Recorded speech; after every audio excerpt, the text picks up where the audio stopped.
মায়ের পেট ছাড়া দুনিয়া আসা যায় না, দুনিয়ার পেট ছাড়া জান্নাতে যাওয়া যায় না। মায়ের পেটে বাচ্চা যে 10 মাস থাকে, এই 10 মাসের প্রতিটা বিন্দু টাইম, প্রতিটা সেকেন্ড টাইম তার কোনো না কোনো অঙ্গ তৈরি হয়। সুবহানাল্লাহ বল। মায়ের পেটে ঢুকার সঙ্গে সঙ্গে তার কোনো না কোনো অঙ্গ তৈরি হতে থাকে, বের হওয়া পর্যন্ত প্রতিটা সেকেন্ড কোনো না কোনো কিছু তৈরি হয়। ঠিক দুনিয়ার পেটে থাকাকালীন মানুষ তার বালেগ হওয়ার পর থেকে তার শেষ নিঃশ্বাস পর্যন্ত তার জান্নাতে কোনো না কোনো নেয়ামত তৈরি হয়, অথবা বিপরীতে জাহান্নামে কোনো না কোনো সাজা তৈরি হয়। নাউজুবিল্লাহ বলেন।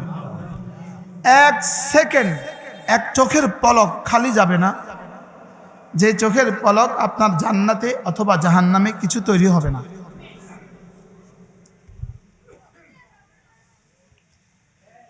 এই লাইটটা যে চলতেছে আমি থেকে আমার চেহারা পর্যন্ত, এটা কি এখানেই বিদ্যুৎ না ওখান থেকে বিদ্যুৎ আসতেছে? কয় সেকেন্ডের জন্য বন্ধ হয়ে আছে? যদি মাঝে মাঝে বন্ধ হয়, মাঝে মাঝে চলে, এটা এখানে রাখবেন না ফেলে দিবেন? এটা কি এখান থেকে সাপ্লাই দেয় না ওই লাইন দিয়ে সাপ্লাই দেয়? এখানে এটা কি এক বিন্দুয়ে চলতেছে না এক বিন্দুর পর আরেক বিন্দু আসতেছে? হ্যাঁ, আসতেছে না আসতেছে না? আমারও কি নিঃশ্বাস বসে আছে না চলতেছে? প্রতিটা নিঃশ্বাস আমাকে জান্নাতের কাছে ঠেলে দিচ্ছে, মাআযাল্লাহ, অথবা জাহান্নামের কাছে ঠেলে দিচ্ছে। এক বিন্দু এর ব্যত্যয় নাই। মা মিন ইমরিইন নাফাসা, রাসূল বলেন কোন মানুষ নিঃশ্বাস ফেলে না, ইল্লা কুতিবাত, ওই নিঃশ্বাসটা লিখা হয়ে যায়। কোন মানুষ নিঃশ্বাস ফেলে না, ওই নিঃশ্বাসটা লিখা হয়ে যায়। ইম্মা ফি তাআতিন ওয়া ইম্মা ফি মাসিয়াতিন, হয়তো ডান দিকে লিখা হয়ে যায় অথবা বাম দিকে লিখা হয়ে যায়। এরপর আরেক হাদিসে রাসূল বলেন মা মিন ইমরিইন নাফসিন মানফুসাতিন ইল্লা ওয়া ইয়ারাল্লাহু মাকানাহু মিনাল জান্নাতি ওয়ান নার। কোন মানুষ নাই যাকে রব মানুষ হিসেবে বানিয়েছেন, তাকে রব এই মুহূর্তে দেখছেন, তার ঠিকানা রব দেখছেন, তার জান্নাতের ঠিকানা অথবা জাহান্নামের ঠিকানা রব এই মুহূর্তে দেখছেন। এই মুহূর্তে আপনারা যেভাবে আমার নাকের ডগা দেখছেন, আমরা যেভাবে এই ফুলকে দেখছি, ঠিক রব এই মুহূর্তে আমার জান্নাতের পজিশন অথবা মাআযাল্লাহ জাহান্নামের ঠিকানা রব দেখছেন। সাহাবা ইকরাম বললেন ইযান লা নাত্তাকিলু ইয়া রাসূলুল্লাহ, তবে কি আমরা ভরসা করব না? যেহেতু ঠিকানা হয়েই গেছে, তাহলে আর এত টেনশনের লাভ কি? জান্নাতের ঠিকানা হয়েই গেছে অথবা জাহান্নামের ঠিকানা হয়েই গেছে, তাইলে আমার আর এত টেনশনের লাভ কি? এবার রাসূল জবাবে বললেন অকুল্লুন মুয়াসসারুন লিমা খুলিকা লাহ, যে জন্য যাকে বানানো হয়েছে সেটাই তার জন্য রব সহজ করে দিয়েছেন। যাকে জান্নাতের জন্য বানিয়েছেন, রব তার জন্য জান্নাত কি করে দিয়েছেন? সহজ করে দিয়েছেন। মাআযাল্লাহ যাকে জাহান্নামের জন্য বানিয়েছে, জাহান্নামের কর্ম তার জন্য সহজ করে দেওয়া হয়েছে। আলহামদুলিল্লাহ, আমাদের দ্বারা ফজর ছুটে না, আমাদের দ্বারা ফজর ছুটে না, আর কতক মানুষের দ্বারা ফজর পড়াই হয় না। বাস্তব না বাস্তব? কতক মানুষ ফজর পারে না, তারা মনে করে ফজর অনেক কষ্ট। কষ্ট কষ্ট দুই কষ্ট, কিছু কষ্ট আছে অচিরে এই কষ্ট শেষ হয়ে যাবে, আর কিছু কষ্ট আছে জীবনে আর কখনো, এই কষ্ট আর জীবনে কখনো শেষ হবে না, বলকে কষ্ট শুধু বাড়বেই বাড়বে। যদি ঈমান আমলের কষ্ট দুনিয়ার কষ্টের সাথে মিলিয়ে নেওয়া যায়, দুনিয়াতে কষ্ট আছে না নাই? লাকাদ খালাকনাল ইনসানা ফি কাবাদ, মানুষ আমি তোকে কষ্টের জন্যই বানিয়েছি। দুনিয়াতে তুমি কষ্ট করবা, রিক্সাওয়ালা এটাও কষ্ট, সিএনজিওয়ালা আরো বেশি কষ্ট, ঠেলাওয়ালা আরো বেশি কষ্ট, কৃষক আরো বেশি কষ্ট, মুরগি পালে তো আরো বেশি কষ্ট, গরু পালে তো আরো বেশি কষ্ট। হ্যাঁ, খেতে চাষাবাদ করে তো তাদের কষ্টটা কেমন।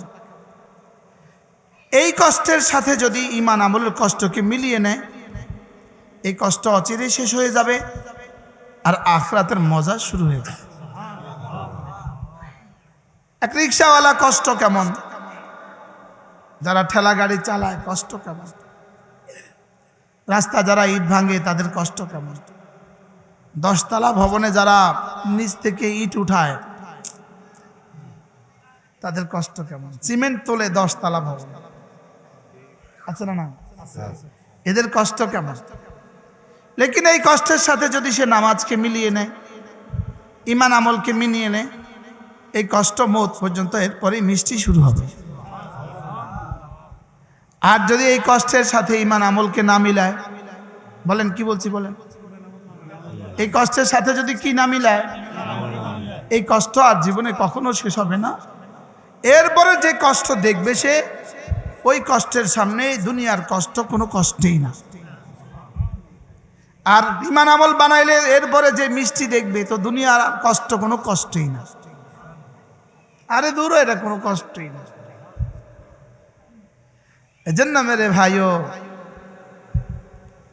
দুনিয়ার এই সাময়িক কষ্টের সাথে ঈমান আমলের কষ্টকে মিলিয়ে নেওয়া, বিশেষ করে ফজর নামাজের কষ্টকে মিলিয়ে নেওয়া। বলেন কি বলছি বলেন, ফজরের নামাজ।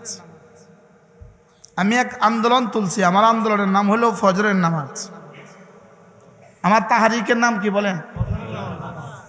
আলহামদুলিল্লাহ, ঢাকাতে এক মহল্লা আমার কিছু বন্ধুরা ফজর ক্যাম্পেইন শুরু করেছে।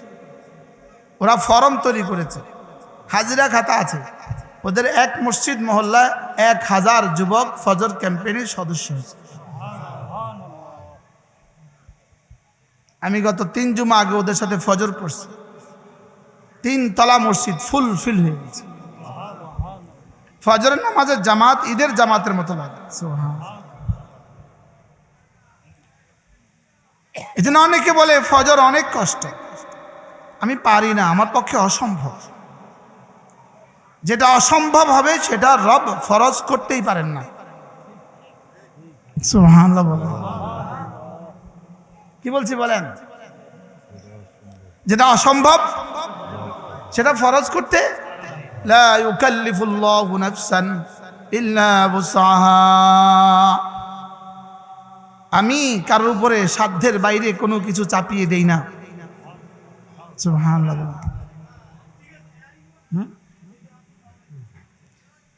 হাফেজ হাফেজ না, সূরা মুলক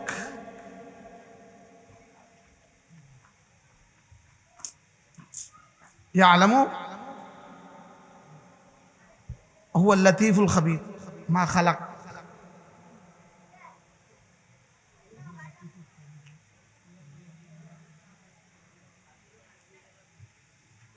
তিনি যা বানিয়েছেন তিনি তা জানেন, তিনি যাকে বানিয়েছেন তিনি তা জানেন। বলেন হুয়াল লাতীফুল খাবীর। তিনি শুধু জানেন নয়, তিনি লাতিফ, সূক্ষ্ম থেকে সূক্ষ্মটাও জানেন। সুবহানাল্লাহ। আরে সূরা মুলকের 2য় পৃষ্ঠা, হুয়াল লাতীফুল খাবীর। তিনি লাতিফ, তিনি খাবীর, তিনি জানেন। তাহলে বান্দা যেটা তার জন্য জীবনে কোনো পয়েন্টে কষ্ট হবে, এটা আল্লাহ তাআলা ফরজ করেন না। সুবহানাল্লাহ বলেন, কি বলছি কন্ত, জীবনে কোনো পয়েন্টে, জীবনে একদিনের জন্য যেটা কষ্ট হবে এটা ফরজ হবে না। সুবহানাল্লাহ বলেন। আলা ইয়ালামু মান খালাক। সুবহানাল্লাহ। এই শোনা, তিনি জানেন যাকে যাকে বানিয়েছেন। সুবহানাল্লাহ। আপনি আপনার শরীরের হাজারো কিছু জানেন না, আপনি আপনার শরীরের কি বা জানেন? বাস্তব না বাস্তব? আপনি আপনার শরীরের কি বা জানেন? আল্লাহ তাআলা তো সব জানেন। আলা ইয়ালামু মান খালাক ওয়া হুয়াল লাতীফুল খাবীর। এজন্য লা ইউকাল্লিফুল্লাহু নাফসান ইল্লা বুসআহা লাহা মা কাসাবাত ওয়া আলাইহা মাকতাসাবাত। তুমি যা করবা সব পেয়ে যাবা, তুমি যা করবা সব পেয়ে যাবা। ইবাদত যা করবা সব পক্ষে পাবা, গুনাহ যা করবা সব তোমার বিপক্ষে পাবা। ইবাদত সব কি পক্ষে, আর গুনাহ যা করবা সব কি সব বিপক্ষে। প্রতিটা যাররা গুনাহ তোমার বিপরীতে, আর প্রতিটা যাররা নেকি তোমার পক্ষে। আরে সুবহানাল্লাহ বলেন। প্রতিটা যাররা গুনাহ আমার বিপরীতে, আমার বিপক্ষে, আর প্রতিটা যাররা নেকি আমার পক্ষে। লাহা মা কাসাবাত ওয়া আলাইহা মাকতাসাবাত। সুবহানাল্লাহ। লাহা মানে তোমার পক্ষে। কোনো ইবাদত ফুল হয়ে, কোনো ইবাদত ফল হয়ে, কোনো ইবাদত বিছানা হয়ে, কোনো ইবাদত লাইট হয়ে। সুবহানাল্লাহ বলেন। কোনো ইবাদত জামা হয়ে, কোনো ইবাদত চশমা হয়ে, কোনো ইবাদত চোখের জ্যোতি হয়ে, কোনো ইবাদত কানের শ্রবণ শক্তি হয়ে, কোনো ইবাদত জিহ্বার বলার শক্তি হয়ে। সুবহানাল্লাহ। আর মুআযাল্লাহ কোনো গুনার কারণে চোখটা ছিনিয়ে নিবে, মুআযাল্লাহ কোনো গুনার কারণে কানটা ছিনিয়ে নিবে, কোনো গুনার কারণে মুখটাকে বন্ধ করে দিবে, কোনো গুনার কারণে হাড়ের দু চারটা নার্ভকে বন্ধ করে দিবে।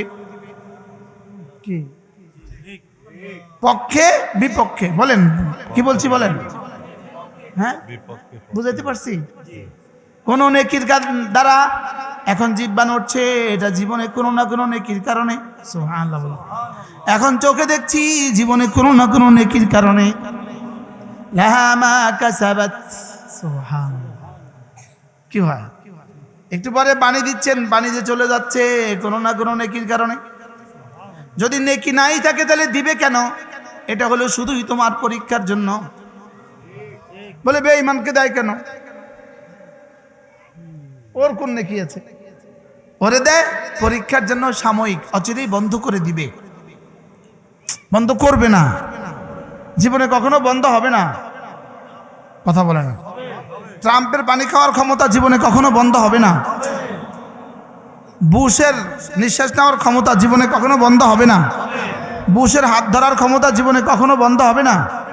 তার ইশারায় আরেক দেশের প্রেসিডেন্টকে তুলে নিয়ে যায়, এই ক্ষমতা জীবনে কখনো বন্ধ হবে না। হ্যাঁ, লাহা মা কাসাবাত পড়েন ওয়া আলাইহা মাকতাসাবাত। সুবহানাল্লাহ।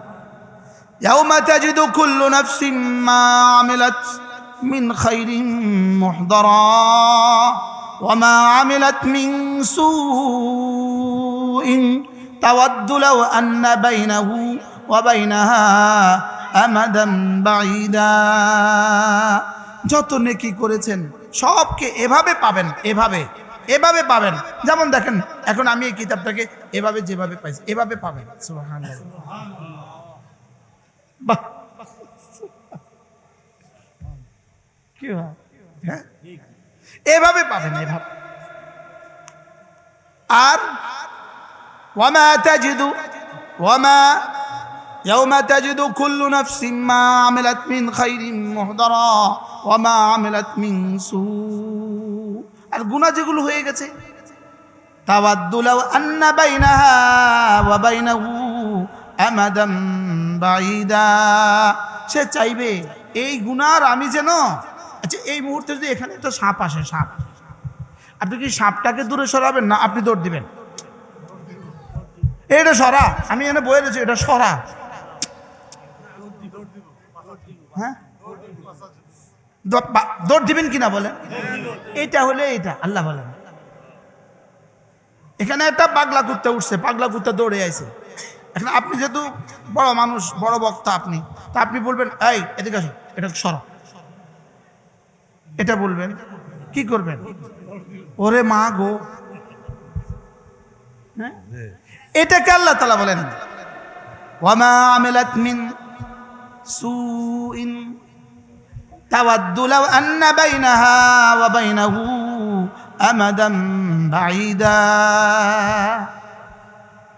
কি রে সাপটা এখানে কেন? দিবে দৌড়, কদ্দূর দৌড়বো বলেন না।